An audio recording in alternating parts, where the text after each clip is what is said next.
Hi, everyone. Welcome to the show. I'm Dr. Nicole, and on today's episode, we're talking about the importance of giving our kids quality, nutrient-dense foods to support their physical and mental health. It can be really confusing as parents to figure out what foods are best. What do the ingredients and labels mean? What are these things that are in a lot of the foods that we're feeding our kids? And it's also important to know that nutrient deficiency is an issue that we need to be aware of, especially for our kids, because they're in such an important period of physical and neurological growth and development. It's entirely possible for a child to be eating enough calories or enough food every day, but still not getting the level of nutrients that they really need. And that is especially true if you have a child who has a medical or neurological or brain-based type of challenge. So to talk with us about this, I've invited Autumn Smith on the show today. Let me tell you a bit about her. She is the co-founder of Paleovalley and Wild Pastures. She holds a master's in holistic nutrition, is a certified eating psychology coach, and a certified functional diagnostic nutrition practitioner. Her passion for health began with her own struggles with IBS and anxiety. Despite a career as a professional dancer and celebrity fitness trainer, Autumn's own health was in shambles. Desperate for a cure, she and her husband Chaz stumbled upon the paleo diet in 2011, and within a month of beginning it, her health was completely transformed. Autumn then made it her mission to share the information she learned with as many people as possible. So she co-founded Paleovalley, which is an organic whole food supplement and paleo snack food company that prioritizes nutrient density and food quality. I'm such a big fan. We're going to talk all about that. And then in 2018, she actually took things a step further and launched a second company with her husband, Wild Pastures, which is a regenerative pasture-based meat delivery service. And we'll talk about why the quality of that and why regenerative agriculture and regenerative pasture-based meat is so important. Autumn currently lives in Boulder, Colorado with her husband and her son, Maverick. Welcome to the show. Thank you so much, Dr. Nicole. I can't even tell you how excited I am to be here. As a mom, I know exactly what this can mean when you get your child the food that they need to feel their best. So happy to be here. Thank you. So great. And I think, I talk a lot about different topics related to nutrition on the show, have different guests on, but what I'm excited to do today is really delve into what I consider to be some of the real foundations of nutrition for our kids and why it makes such a big difference. In the intro in your bio said a little bit about your history and how you got involved in this, but I'd love to have you flesh that out just before we get into the nitty gritty of all this. So talk a little bit more about your own experience of how you got to this point of really thinking about and valuing quality food and nutrition so much, both for yourself and for your son and your family. Oh, I'm so excited. Yeah, I was a child who didn't understand this. You know what? At that time, no one really understood that.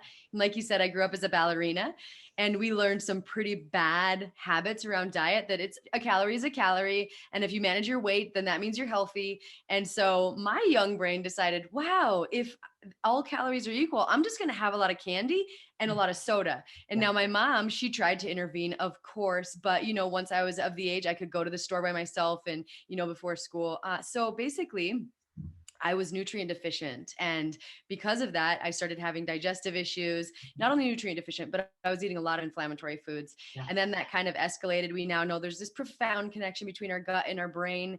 And so I then started to manifest symptoms like anxiety and depression because the doctors at the time didn't really have an answer for me. They definitely weren't looking at diet. They were looking at psychiatric meds, did a lot of antidepressants. They were telling me my gut issues were just stress related. So I just kind of motored along through life. I felt hopeless at times as a child because I'd have that debilitating digestive stuff that later manifested in skin stuff, really bad acne that led to depression, anxiety about social situations. And, as I got older, I just realized, wow, there's not a lot I can do here. So I should manage my emotions with substances. And that was kind of the solution I used until I met my husband, really.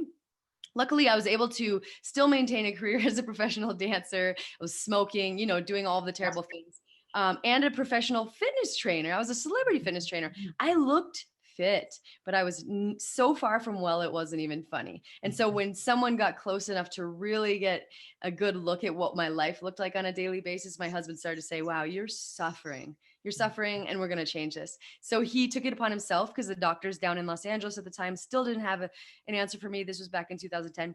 And we tried diet. And I was, of course, thinking this is so silly, but I'm going to do it because he's my new husband and he cares. And in 30 days, my digestive issues went away. And I was so blown away. I called 200 of my friends. I made them go through the same process that I did. And they were all most of them were seeing amazing results as well. So that's when I knew, you know what, it's this wellness piece that I want to give to people rather than the fitness piece. I think they're both important. This was just my story. This is where my story took me. And so what we noticed is people didn't want to sustain the lifestyle, couldn't sustain the lifestyle unless they had the tools. Yeah. And so while I have this passion for education, we realized we need to go into food manufacturing, even though we have no experience, but we're just going to create the products that I want to eat. Because for a while there, I was still doing the celebrity fitness trainer thing where I was going around the world, and it just wasn't sustainable. Yeah. And so then we created those products. And now that I'm a mom, I'm saying, thank you for doing that, Autumn, because life just got so much harder now, but that's how we got to Paleovalley.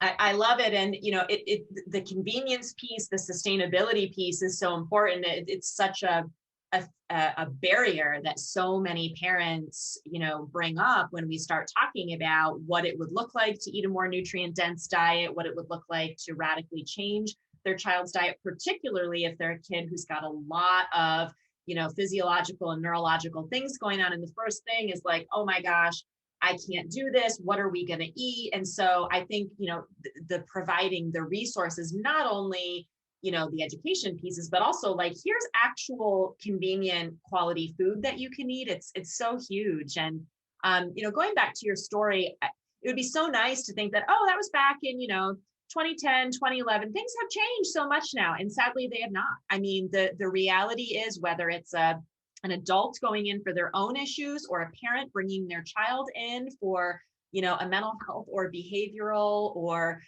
developmental kind of issues, still the main, approach that's being taken is, well, go get some therapy and, take your psychiatric medications. And that'd be fine if that actually worked and resolved most people's symptoms, except that it doesn't. And so it's clear that we have to be looking at things like nutrition, like the food that we're eating. And what's so frustrating to me as a practitioner and as just a parent and a person, there is so much research now showing us that nutrition is fundamental for these physical symptoms, for these neurological and mental health symptoms. Like, it's not even a question. The research is so clear. And yet the majority of our healthcare providers, at least in this country, really are unaware of that and are not providing people tools in that realm. And it's just so frustrating to me.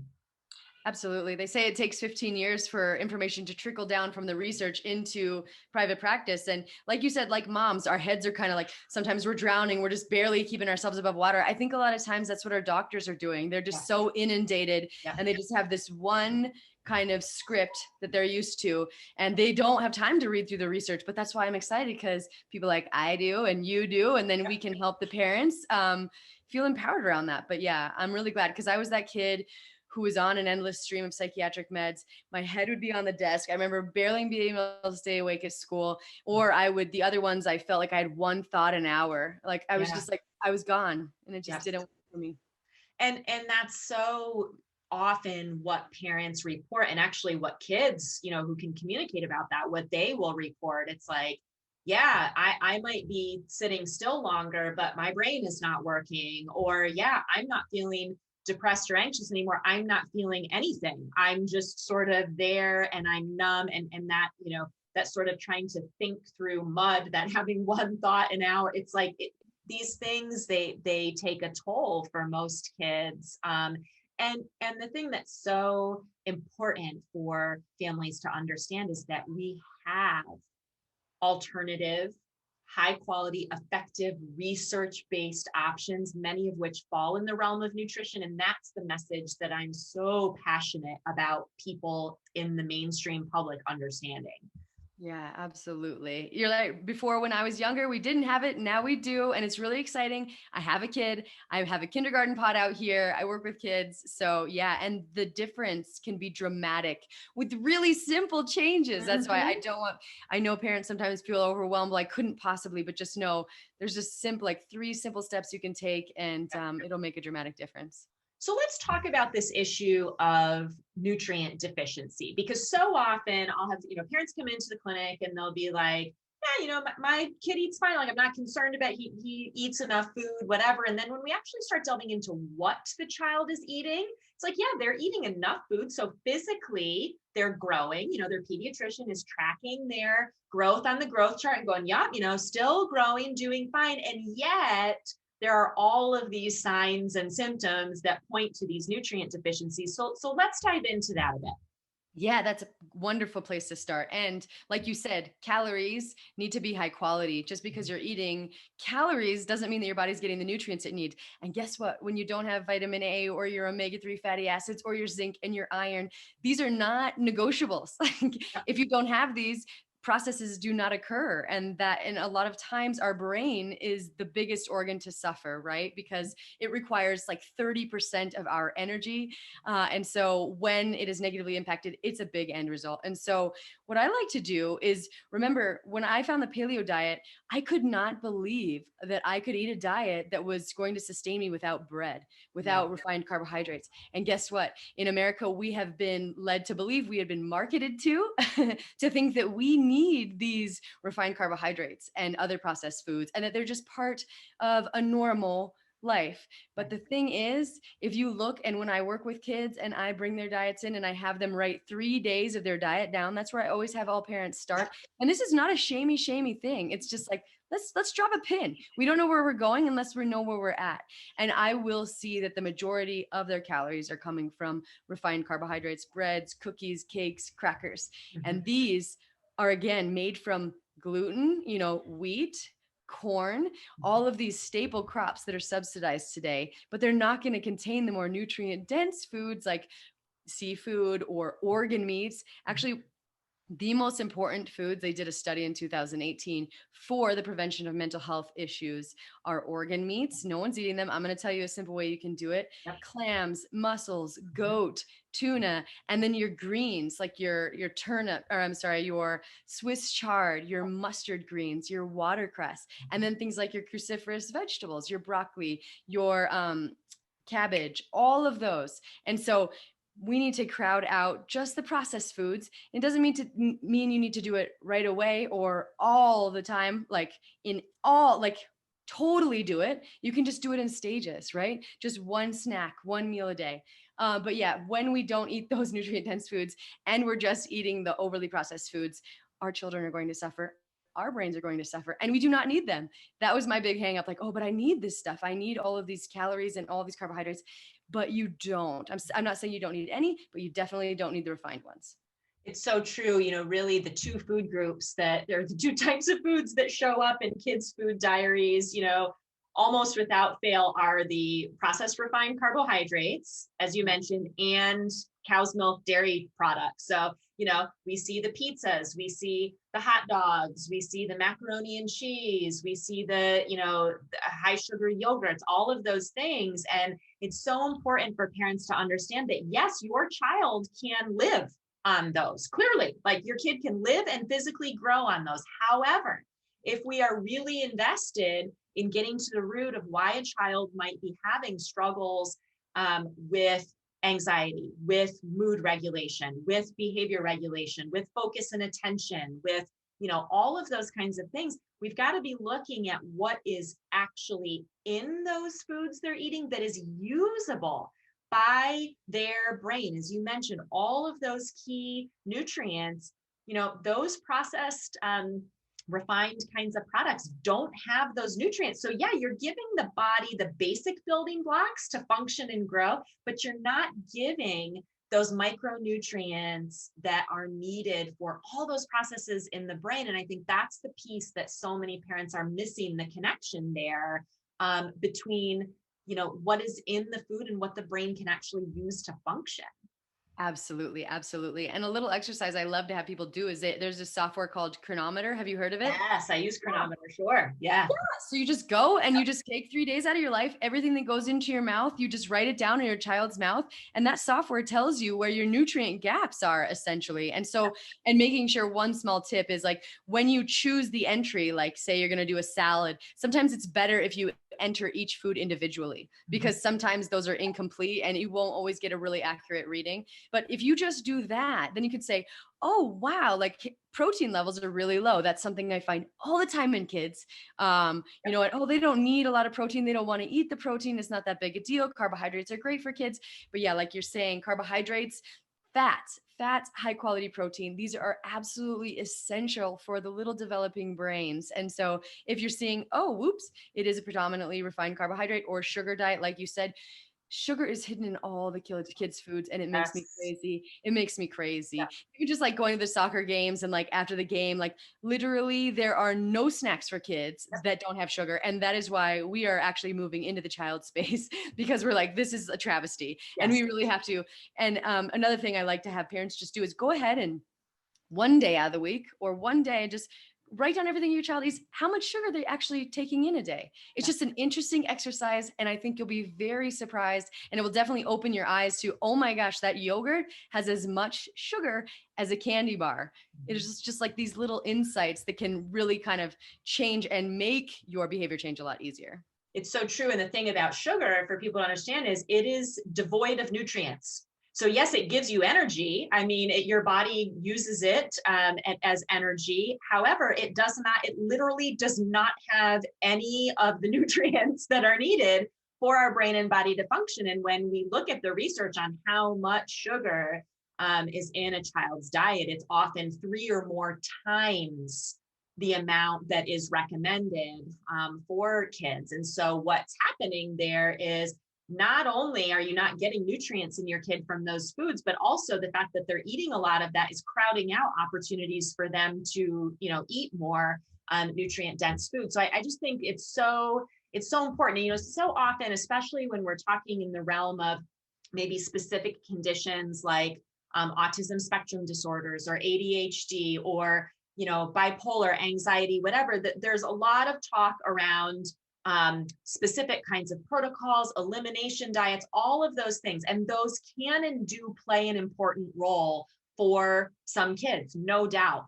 But my theory about it and my philosophy and approach clinically and in the education I do with families is before we look at any of that, we've got to be starting from a foundation of just good quality nutrient dense foods, because putting your child on some complicated elimination diet protocol, which may really be important and benefit them, but when you do that in the absence of having a foundation of good quality nutrient dense foods, you're going to still have problems. So to me, this is really where we start, is looking at nutrient density, is looking at pushing in more of these unrefined nutrient dense whole foods into our kids' diet. Do you feel the same way?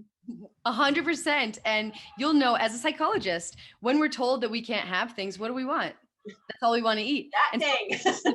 Exactly. From a psychological perspective, adding things in, adding those really nutrient dense, high quality animal products, adding in those greens. And all you have to do is like, say they have a food they like to eat. You just have them eat the vegetables first. Oh yeah, my little guy. And like his treat is, an applesauce with cinnamon. When can I have it, mom? Oh yeah, after a little bit of broccoli and some carrots here. And so it's really, and it seems like it's very easy for them to change and you can just do one little thing at a time. But yes, if you do not have that foundation, I've worked with so many families in the beginning of my practice where they would go from, oh, okay, well, I'm going to do the elimination diet. I'm going to cut out gluten and dairy and whatever, but then I'm also going to eat this other gluten-free processed products now, which we didn't have at the time that I made the transition. That's right. And we don't want to do that. We need to go to a whole foods diet first, because that is going to give us that foundation, just like you're talking about. There's 3 things I like to ask myself, like, are you eating nutrient dense food? That's number 1. Are you eating something that's causing inflammation in your body? That's number 2. Number 3 is, do we have stable blood sugar? Yeah. And stable blood sugar is a lot harder to not have when we're eating whole foods. It's so true. And stable blood sugar is so important for kids in terms of their ability to focus and attend and learn and regulate their behavior. When they are on a blood sugar roller coaster, you just watch their behavior, and I've said it before on other episodes of the show, but, perfect example is what we do with kids in school, with the food program. We send them in, and they get Pop-Tarts and muffins and pancakes with syrup and flavored milk that has as much sugar in it as, soda pop does. And we give them that for their school breakfast. And then we send them in to their classroom and we wonder why they are bouncing off the walls. They can't focus. They're on this sugar high and then they crash 60 to 90 minutes later. And now they're irritable and, putting their head down and not doing things. And, I look at that and I go, well, of course, that makes perfect sense. Their brains and bodies are responding exactly as we would expect them to when we put them on this blood sugar roller coaster. Can you imagine how many kids might not need to be medicated if we could implement that one thing, like in schools, stable blood sugar, protect the breakfast, protein and fat centric breakfast? I just can't even imagine. I think the difference would be profound. It absolutely would be. And I see it on a case by case basis in the clinic with just making that switch with what kinds of foods we start the day with. And so let's dive into that because you were talking about the most nutrient dense foods, and you were talking about those quality proteins, quality animal based proteins as being so important. And I find that as well, that just looking for opportunities, especially earlier in the day, to start a kid off with some good high quality protein, it makes a big difference for them. It makes all the difference. And when I was a kid, I was that one starting with Pop-Tarts and going to school and bouncing off the walls. I think that's why I got put into dance, because I could never relax because I was always eating carbohydrates. But yeah, when we look at like what it requires for us to pay attention and nutrients that would allow that, it's your B vitamins, it's your iron, it's your zinc. These are our, what I call meaty minerals. These are, so while a lot of parents think, oh, well, we don't need high quality animal products, your child does. There's been like irreversible cognitive damage documented for kids who do not get B12 specifically. Yes. And that's in your organ meats and that's in your high quality beef products and stuff. So yes, if we can get them to eat that in the morning. And what I do for my son is we still make it delicious. It's like sometimes we do omelets and sometimes we do leftover omelets where we have like tacos the night before. Oh, hey, let's use that taco meat. Let's make that super delicious. Sometimes we have like our acai bowls, but we have a really high quality protein powder. Yes. Sometimes we do beef sticks. Sometimes we put the beef sticks in the omelet. Sometimes we do crab. I mean, we're very European. It doesn't have to be a standard American breakfast. And I do note when we go astray and we do, the gluten-free waffles or whatever, we do that only on the weekends because we know what's going to happen midday and we just expect that. So yeah, it's so true. And it's not that there isn't a place for some of those things, but most of the time, especially on days when their brain needs to be working well, when they need to, whether it's currently, doing virtual school on the screen all day, which I think is even harder on a kid's brain than going to school, or they're going to school, or they've got, things that their brain needs to be working for. We need to get them moving in the right direction right out of the gate in the morning by giving them high quality proteins and, the nutrient dense kinds of things that they need for that. I want to talk about the meat sticks, because to me, your company has so many great products, but to me, this is one, while we're talking about these protein issues, that I really want to highlight, because as I mentioned earlier, the convenience factor is a struggle for a lot of families. And it is a barrier of parents go, well, I don't know what they're going to eat. Like, we're busy, I can't do it. And so you've really created some products that really address that obstacle. So I want to talk about these beef sticks, and you have the turkey ones too. What makes these different? Because I think one of the other challenges is that parents feel so overwhelmed. They're in the grocery store or they're shopping online or whatever they're doing. And they're like, what do these labels mean? Like, and now we've got a lot of companies doing what we call sort of this greenwashing, right? Like using these labels, putting natural on things. And parents are like, I don't know what's good. I don't know what isn't good. Like, is a Slim Jim okay? Like, what do I need to do? So talk to us about that, because I think that's so important for parents. Yes, and I totally understand how difficult it can be. But what you have to know is food manufacturers are prioritizing profit. Even when they make products for kids, we just need to know that they're not necessarily our friends trying to nourish our children. They're creating products and adding sugar because all the other products are adding sugar, and they need to kind of create their own little spot in the marketplace. So, yes, that is why our company is different, because these are the products that I'm eating. These are the products I'm feeding to my son. And so when it comes to our beef sticks, the first thing that's a major difference is just the quality of the animal protein. So this is only 100% grass-fed, grass-finished beef. And on top of that, it's also from regenerative American farms. Because what we realized is we only have 60 years of topsoil left, according to certain estimates. And to think that my child will see a day where they cannot grow their own food terrifies me. And so right now, a lot of companies, even the grass-fed companies, are importing it from other countries. Excellent start. But what about here in America, where our soil, our microbiome of the earth needs to be replenished? Our soil needs to be rehabilitated. And so that's why we wanted to create a domestic supply for that. So that's the first thing. The second thing is what I noticed in a lot of meat sticks is there's sugar. Why is there sugar? That doesn't even make sense. It's because we are so acclimated to the taste of sugar. We expect it. Therefore, the people who are making the products have to put it in there. But we decided, you know what, we can make it absolutely delicious just with really high quality animal products and with a process called fermentation. So it's different. It's not a jerky. It's not going to make your jaw tired. And you're not going to have these processing ingredients that are often in there, like encapsulated citric acid. Now, this is an ingredient that is the industry standard for preserving meat sticks, but it is derived from genetically modified corn and hydrogenated oil. That's trans fat. We know that is detrimental to mental health, brain development, heart conditions, not something you want to be eating. But anyway, by preserving them via fermentation, which is something our ancestors have done forever, we get not only a totally clean product, but also one that contains probiotics, one that is really easy on the digestive tract. I have a lot of parents tell me, oh my gosh, my kid hates meat sticks, but loves yours. And like, it never bothers them. It's easy to digest. And so we did that. And then we also have kid flavors like a teriyaki and a summer sausage that's really mild. And this was because of the kids. So we have like a smoky, peppery original. We have a jalapeno with a slight kick on the end. Then we have our somewhat sweet teriyaki with just a little bit of honey. And then we have summer sausage and garlic summer sausage. And like you said, turkey sticks too, for kids who just can't or won't eat the beef or just prefer turkey. But yeah, we have probiotics. We have really high quality animal products that are clean. You're not going to get antibiotic residue or hormones or anything in that product. Just nutrient dense, sugar-free snacks that you can take with you wherever. It's beautiful. When I was introduced to these, I was like, this is what I've been wanting to find, because it is such a convenient way to get such a nutrient dense food in kids. And it's packaged in a way that looks like what other kids are eating, right? Because that's a big deal to kids too, right?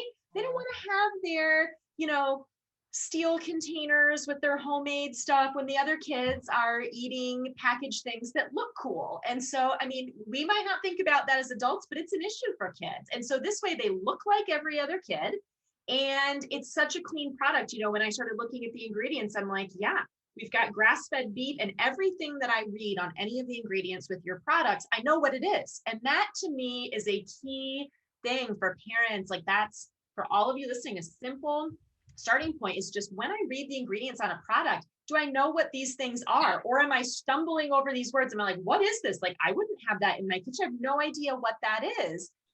That's a really good place to start in terms of seeing what is being added to these. And then the no sugar piece is big, because as you said, so many of even the cleaner or better options out there for kids or adults, that matter, still do have a pretty good amount of sugar in them. And it's one of the things that we really need to be reducing. Yeah, and a lot of them also have gluten, which we haven't even talked about it, but it's a problematic food for a lot of children. I won't say all children, but again, gluten has a somewhat addictive quality. And so, yeah, they put it in a lot of meat sticks. And so, yeah, this was just this is what I want to give to my little boy when I have him. And so, yeah, I'm glad that you appreciate it too, because we had to literally call about 200 different manufacturers to I'm get sure. them to do this process. And we're still with the original one. You just don't find people willing to process it the way that we do, because it's not lucrative and it Yep. takes 4 times as long, but we're in it for health. So here we are. And they're delicious. Yeah. There's so many flavors available. And that's the thing. Like I always test things on myself, on my kids, and then with kids at the clinic, and they're delicious and kids like them, which is a big thing too, because that's another barrier that parents raise and that families have in shifting their child's diet or their family's diet, is the stress and the struggle around trying to get kids to eat different foods. And so when we can make them taste good and when we can make the texture good, when kids are willing to eat things, that also overcomes a huge obstacle that so many families have to changing their diet.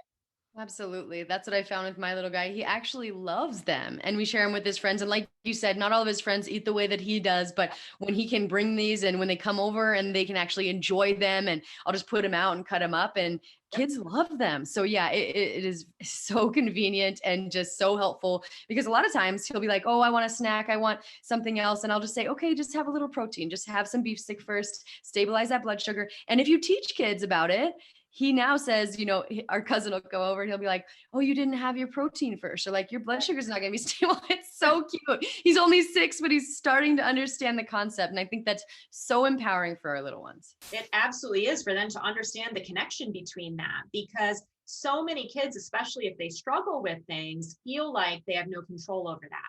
So from a young age, even to help them start to be attuned to how their brain and body is feeling, how that's connected to what they're eating, man, what a powerful thing to teach them and to have them to grow into as they get older. It's an amazing thing really for them to make the connection there.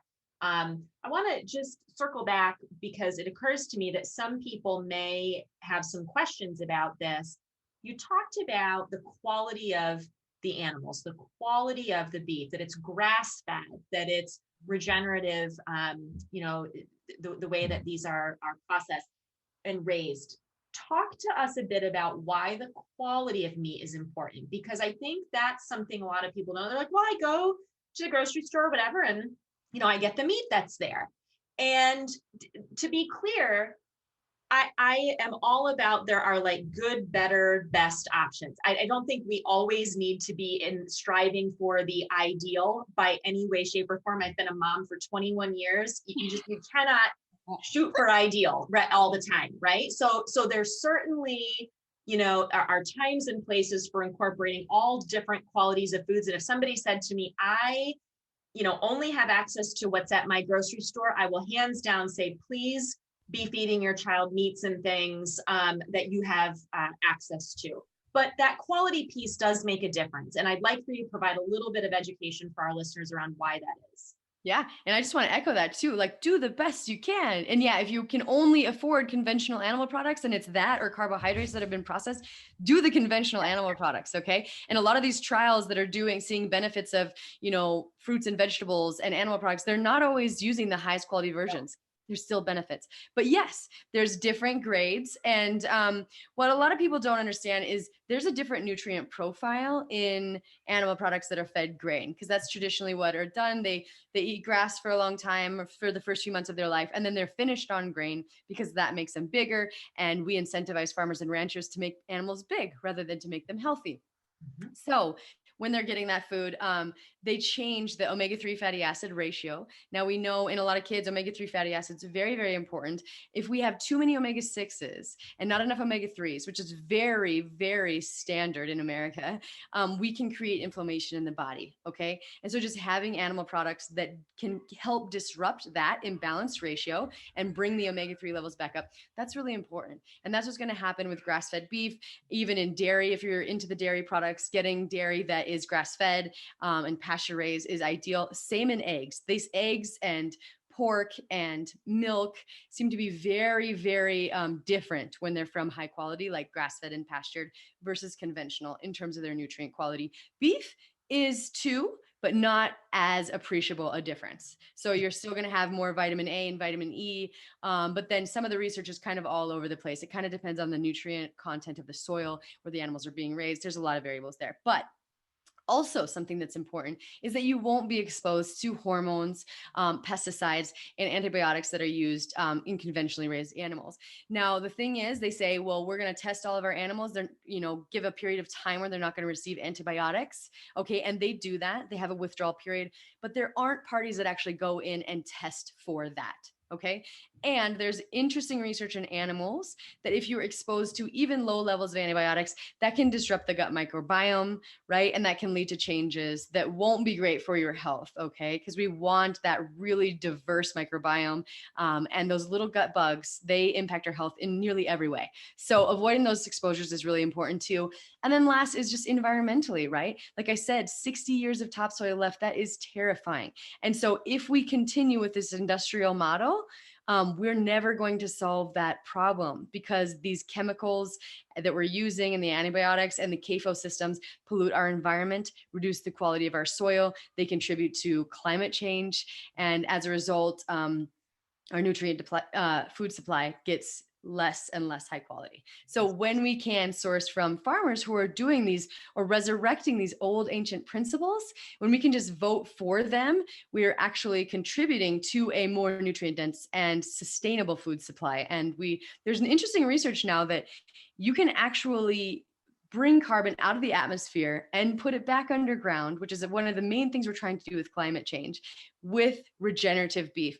Now, they did this analysis, this place called Qantas Labs, and they looked at these, even the plant-based meat alternatives, right? So like Impossible Burger and Beyond Burger, and other research has shown for conventionally raised beef, pork, and even like soy. So, and then they look at the environmental impact, and what they found was regeneratively raised beef, the only one that was carbon neutral, that actually took carbon out of the atmosphere and put it back. Conventionally raised beef was the worst. 33 pounds per pound of beef raised was going into the air. I think pork was around 9, and the Beyond Burger and plant-based alternatives around 3 and 4.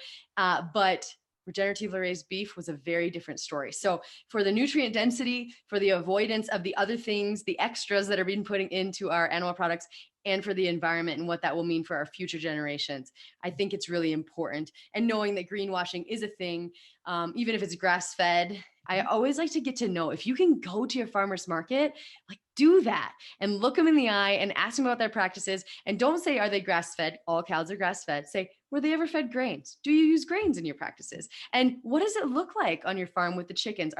Do they just have access to the outdoors, or are they actually roaming around in the outdoors? Like asking simple questions. And a farmer and rancher actually gave me this tip, which I think is awesome. You can go and ask this farmer at your farmer's market, like, okay, tell me about your farm.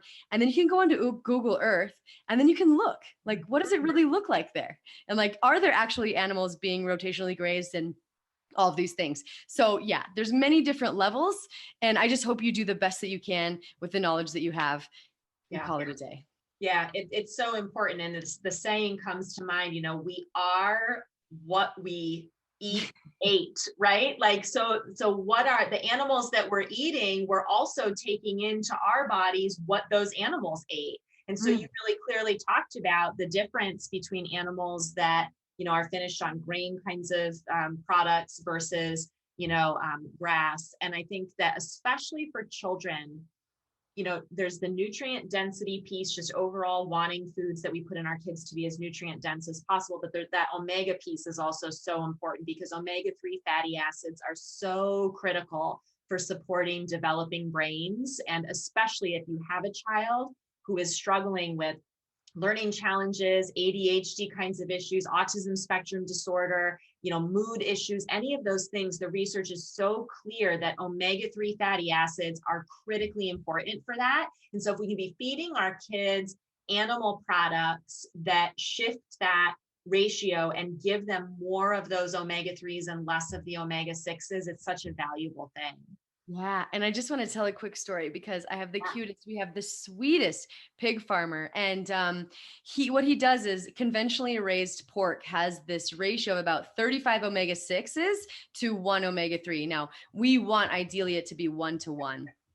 Now, what he's done and using in his practices and using grass, pigs that can eat grass, or whatever, he's changed it and he's actually achieved a 5-to-1 ratio. So it's just like, it's like harks to the fact that it really, really, really, really matters what that animal is consuming. And when you have farmers he just gets nerdy and so excited to share this with me, like, look what I did. Like the ratio is way down and these kids are going to be nourished. These people are going to be nourished. Yeah, I just think that's really exciting. And I love that. That's so great.